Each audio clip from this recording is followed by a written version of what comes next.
Once upon a time, before the founding of Equestria, the unicorns, Pegasi, and the earth ponies were separated due to a lack of trust. They were filled with hatred. Each tribe was only interested in what the others could give them. Hurry up, you good-for-nothing slobs. Food first, and then we will change the sun and moon. The unicorns were in charge of bringing forth night and day, in exchange for food. Food that could only be grown by the earth ponies. Here, you royal snobs! Now make it day already! The Pegasi also demanded food, in return for bringing forth the weather. You better make it rain! It's been dry for weeks! Hand over the food, then we'll talk. And the three tribes lived in peace, or as peaceful as any pony could live in hatred. That is, until one night, where a mysterious blizzard came, and no pony could explain where it came from.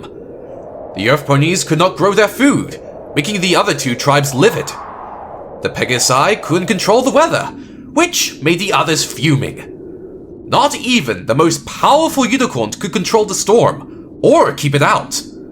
And thus, the battle between the three tribes continued. The more they fought, the worse the storm grew. Finally, after months of fighting, the three tribes had enough, and decided to send in their leaders, in hopes they come to some form of agreement. For the unicorns, Princess Platinum. For the Pegasi, Commander Hurricane. And lastly, Chancellor Puddinghead for the Earth Pony tribe. Hopefully the three could settle the problem once and for all. One more time. Go back to your horrible home. You snobbish unicorns would have decency if they hit you in the face with a cupcake. You flying disgrace of Unicorn superiority, my flank. What I want to know is why you Earth ponies are hiding all the food. Us? How many times do we have to tell you? We aren't hiding the food. You headstrong Pegasus, whatever, never will use your ears like a bunny does. If you must know, we are keeping what little we have to survive, just like a squirrel does with his nuts in the winter. Ha! There! You admitted it. You have food. We keep what's ours. Deals off. For the last time, it's not us. Sure. Since when can earth ponies or unicorns control the weather? That's only possible when pigs fly. Come to think about it, you've been awful quiet, Your Highness. The unicorns must be the ones using their magic to make it snow. I am disgusted to say that makes me feel like food went down the wrong windpipe. That you may be correct as an owl. What did you just call me? If you two ruffians would stop your chatter, I'll inform you that we unicorns would never stoop to such vulgar behaviors of Pegasi or Earth ponies. If that's what you two regents wanted to come and scream at me for, then this meeting is over. I will not be spoken to in such a poor fashion from any pony, especially from the likes of you two. Oh, no. You won't have this moment to leave first. That will be me, as commander and all. I'm a princess. Therefore, I will leave first. Wow, you guys are really slow. Oh, shut it, princess. You don't have the right to go through first. If anything, I should be the first one going through, and could you please just all get away from me? Bitch! Attention! Oh, yes, ma'am? It's sir to you, Private. Oh, yes, sir. How did it go, sir? Did you three come to something, sir? You don't need to use sir in every sentence. Yes, sir. Sorry, sir. Well, aren't you gonna ask how it went? Oh, yes, sir. How did Horrible! Those unicorns are snobs, always mouth but never ears. And don't get me started on those knuckle-headed earth ponies and their even dumber leader. Couldn't even get a word in edgewise without being insulted. Oh, my sir. And what did you say, sir? Nothing! We Pegasi deserve respect for the wars we have fought. And the other tribes don't see that, then that's their loss. The Pegasi are mighty, and we don't need the likes of them. So you didn't try talking anything out, sir? It wasn't worth wasting my breath. So, what are we gonna do now, sir? We hunt for new land, that's what! And without the other useless tribes, we can make a world where the Pegasi are superior. And you're going to help me. Pardon? I am? Sir, with all due respect, I don't think I'm qualified for that type of mission. Sir? Nonsense! You will help! And if you decline, well, I guess we can always go back to the janitor. Oh, no, sir. Yes, sir. I'll pack my things, sir. Well, hurry up! No time like the present, and clean up that mess.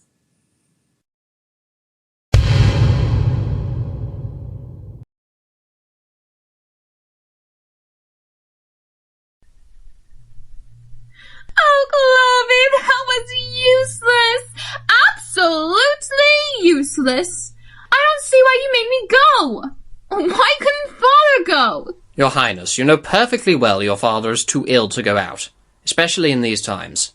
You know how this weather and conditions have taken a toll on his health. Now, I'm taking the meeting didn't go how I predicted.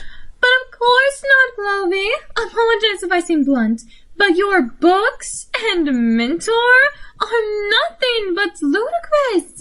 It's no wonder he went missing. I mean, sure, he was great, powerful even, probably the most powerful sorceress the unicorns have ever seen. But alas, magic did do wonders on his brain. Well, thanks for that memory, Your Highness. But what are the three tribes going to do now?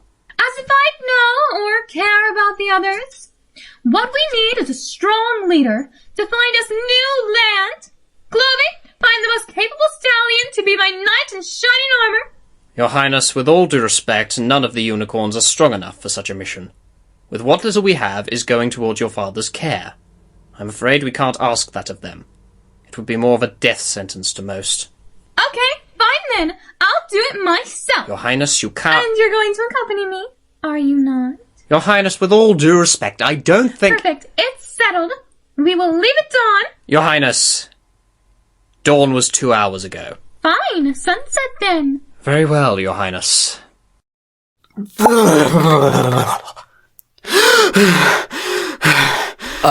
Wouldn't it have been easier to use the door? I would have, but the snow piled up. Fair point. Anyways, how was the meeting? To ask how it was is like asking, should I poke a tiger's eye while it's sleeping? So it didn't go well. Not for the tiger, or the pony who poked the tiger. It was messy. Very, very messy. Eesh. Anyway, when one door closes, another opens. Oh no. And with the open door, the opportunity is like a cat. If we could afford one. Man, I do miss Snowball. Well, I don't. Though she did taste good. I never had cat meat before that. That, Chancellor, was no cat. The point is, if we want to be as happy as a cat in the sun, we need to follow my brilliant plan. Which is what? Improvise! Well, call me when you have a plan. Smart cookie, why are you leaving me like Dad did when he said he was going to get the milk from the market? Yes? The point being, we need a new circus. Huh? I mean, new land. We need to search for new land.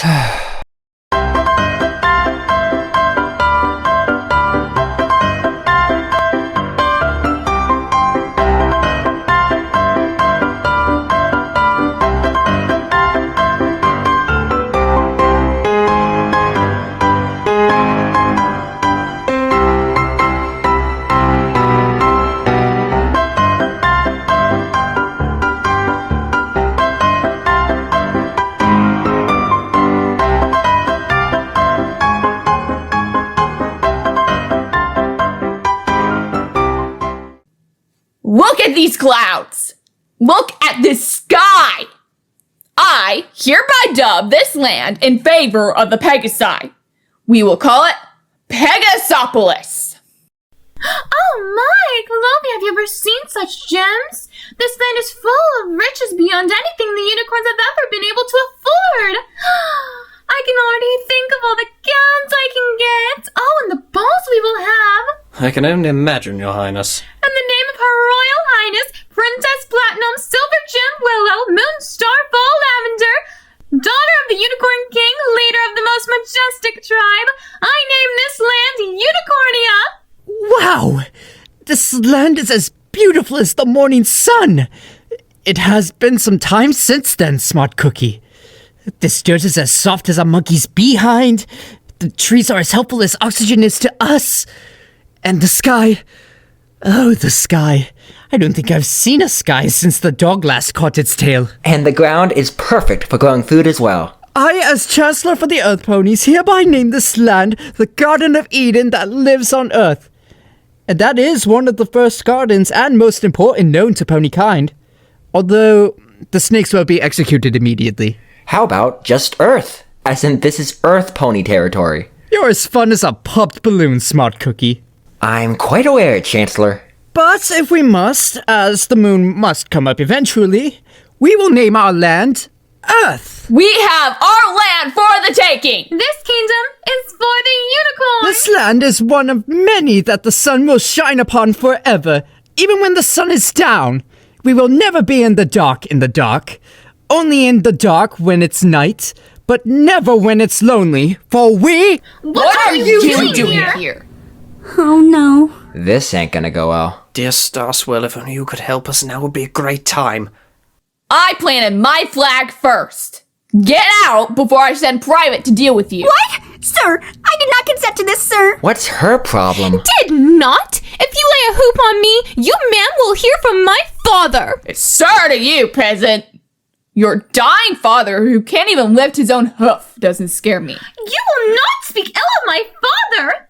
Chloe, throw this ruffian in the dungeon. What dungeons? Now, you two. We mustn't bicker like a cat and a dog. Besides, we all know that baby sharks know how to live when they're out of the womb. With that reasoning, it shows it was I who planted the Earth Pony's flag first. As one does a seed. Was that even English? I'm confused. Is he happy or upset? That was riddles, or more precisely metaphors, which is comparing two things, typically objects, to other things without using like or as. Stop talking to those lower ponies. Actually, I'm flying, so I'm higher than you. Pardon me, ma'am. Did you just interrupt royalty? It's sir to... That's what she deserved. Who threw that? Wait, where did the snow appear from? Not again! And so, the land the three tribes discovered was gone, quicker than it was found. The three tribes had to seek shelter fast. Unfortunately for them, the only shelter there was for miles was a tiny cave, in which they had to share.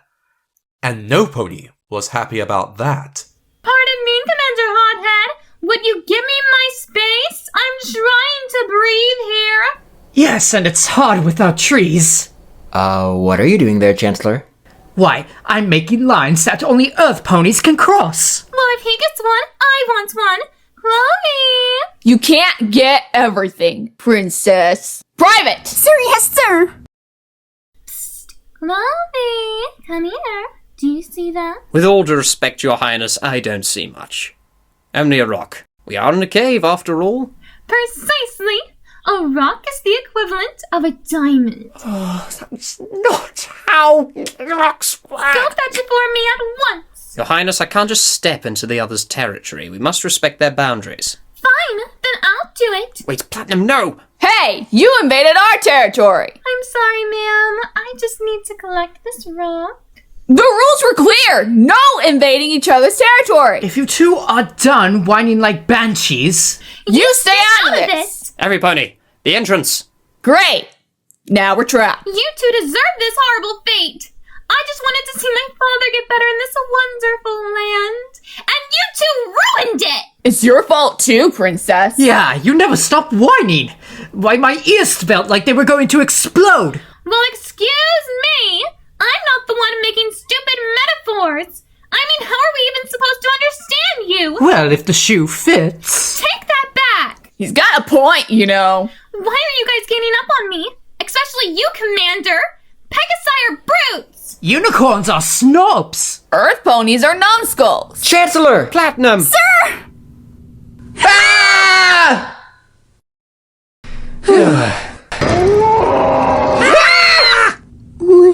What are those creatures? They can't be. They were supposed to be a myth. What? I read about them with my mentor. They are evil spirits that feed off hatred. The fighting from the 3 tribes must have brought them, and we will soon suffer the same fates as our leaders have. All because we were foolish enough to hate. You're right. This is our fault. Our fighting and not trusting each other. Well, I don't hate you. If I'm gonna be honest, I actually hate Commander Hurricane a lot more than I hate you guys. Well, not hate. Just really, really, really dislike her attitude. Well, I don't exactly hate you guys either. Nor do I. No matter what, we are all still ponies.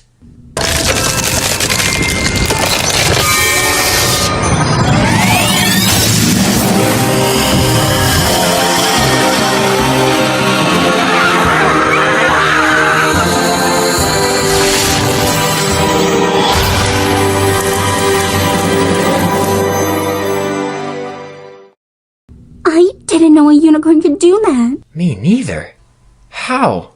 I don't know. I've never done anything like this before. But I know it couldn't have just been me. It came from all of us. It came from friendship. The 3 started to bond overnight. 1 from each tribe. Not worried or in fear. But laughter rang out, and so did cheer. The 3 played games and sung songs, which are the carols we still sing to this day. Eventually, the warmth of the fire began to thaw the 3 tribe leaders, and with a miracle, it thawed their hearts and the entrance to the cave. The 3 tribes then decided to work together to create a new land, and, when they did, they all ran to their hometown to retrieve their loved ones and to bring them back.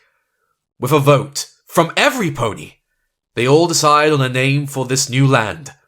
One we've come to love. Equestria!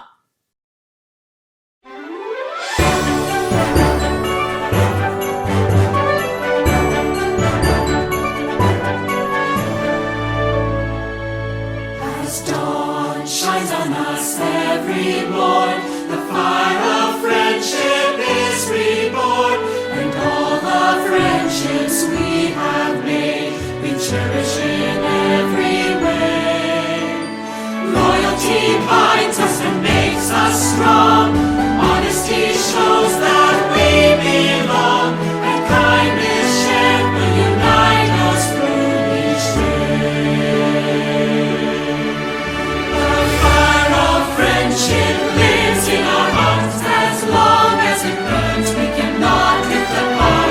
Though quarrels arise, their numbers are few, laughter and singing will see us through, will see us through. We are a circle of pony friends, a circle of friends will be to the very end. Winter brings all its cold and